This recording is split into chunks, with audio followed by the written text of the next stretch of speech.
fans, it's Joe from Boro Fan TV, and this is the preview for the upcoming game on Saturday the 12th of February with a 3 p.m. kick-off as the Boro take on Derby County in the Scarbet Championship at the Riverside Stadium. Well, as we all know, throughout social media and throughout all the news and all that, it has the makings for a tasty affair, but as of recording this, we've just learned over the last few hours is that both Mel Morris and Steve Gibson, along with the respective clubs, have come to some sort of accord of a resolution of all the claims that we made against Derby, and well, particularly Mel Morris in particular, because we don't have a problem against Derby or their fans. It's just their former owner we were more annoyed about. But they've come to an accord and a resolution, so hopefully, we can put the shady past that was going on behind us now, and we just focus more now on the football, and hopefully, that's what will make us for a good game, all that stuff is gone now, and we just now got to focus on the football, and hopefully let bygones be bygones in terms of this whole, fiasco sort of thing. But that's out of the way now, and like I said, football's what matters now. Last game out for us, obviously, we went to QPR on the Wednesday night off the back of the heroics at Manchester United in the Cup, and we came out of it with a 2-2 draw, which, obviously I would have took a draw going into the game, but there were a couple of chances for us to win it. The first lot or so, first period of the game, we absolutely dominated, and then QPR got the look of the break just below half an hour with a well-taken goal from my point of view from Ilias Chair. Joe Louis couldn't have done much about that one. It was a really well-taken finish from the Morocco international. And just before half-time, we got the look that we deserved. A bit of a mix-up scramble in the box, and Dale Fry managed to get there and slot it in to make it 1-1 just at half-time. And then the second half began when disaster struck. Sloppy play at the back. Joe Lumley dilly-dallied with the ball and allowed Chris Willock to pounce on his mistake to make it 2-1.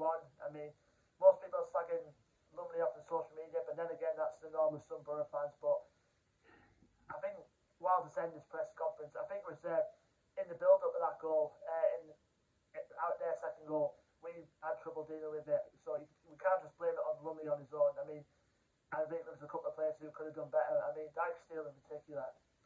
But then again, we kept going for the equaliser, and then we found it in the one-man show himself, Isaiah Jones, completely nutmegging Johan Barbe, leaving it for dead, crossing the ball into the 6-yard box, and it was a former Boro player, Albert Adoma, who got the last touch for an own goal and made it 2-2. And there were a couple of chances where, we could have won the game. Andras Farah hitting the bar, and then Aaron Connolly, if he hit that bicycle kick perfectly, it would have been some goal, but it didn't. But we got a draw out of it, and like I said, we could have took a point at QPR to begin with, so it was a good draw, down at the capital, but it did come at a price, and that of course being the injury to Martin Piero, who Chris Wilder had confirmed he's having a scan on it over the next week or so we don't know the full extent of that injury, but all we know is he won't be involved in the squad tomorrow, so we all wish Martin Piero a very speedy recovery as he recovers from that horrible looking injury. But apart from that, Riley McGree, who was an unused substitute in that game, could be in line to make his full debut, possibly, against Derby, so we'll have to wait and see. But apart from that, obviously apart from Bowler, who's still out injured, they're still good. Now we're going to Derby County, who, like I said, in their predicament, they were in at the start of the season on minus 21 points. If you cannot ignore the fact of their problems off the pitch, on the pitch, it's been going really well for them, even though they're currently sitting second bottom at the moment, going into this game in 23rd place. The record going into this game is played 30, won 9, drawn 12 and lost 9. Look at overall, if it would have been on a level playing field for Derby to begin with, you would probably expect to be up there for the fighting to get in the playoffs, but it is what it is. But fair play, to Wayne Rooney and the job he's doing over at Derby in terms of places on the pitch. They've done really well. And in their last game, they did pick up a big win, 3-1 against Hull City this past midweek. I think it was at the Tuesday. I think it was. They played Hull and they won 3-1. So, like I said, it has made us for a tight game, despite the predicament that Derby find themselves in.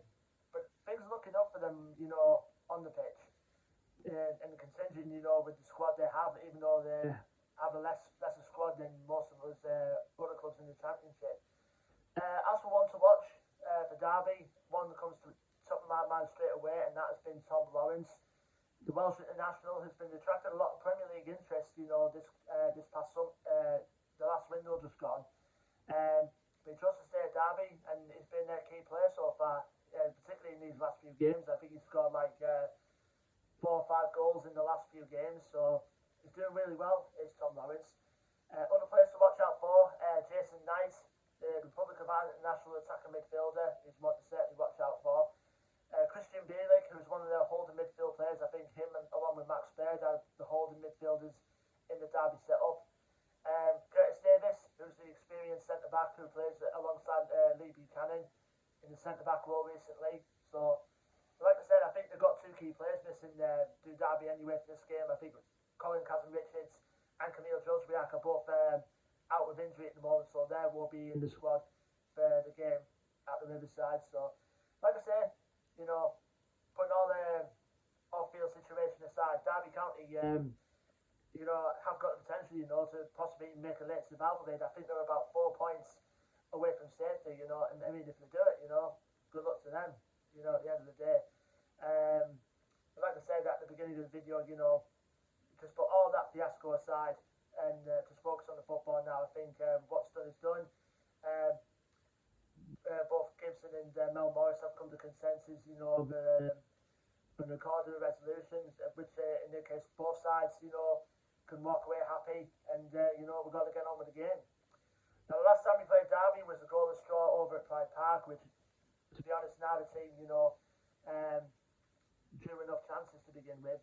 So, like I said, going into this game, obviously Derby are bringing just around 2,000 fans down to the Riverside. It'll be a good atmosphere. I think we've got at least about 3,000 tickets left to sell for the game. So, should be interesting. Obviously, we've got our own priorities, of course. I think we're currently level on points with Nottingham Forest in the playoff places. Obviously, Forest is 6 and we're 7. So, if any chance, Forest slip up and we can grab a win, we can automatically get back into the playoff places.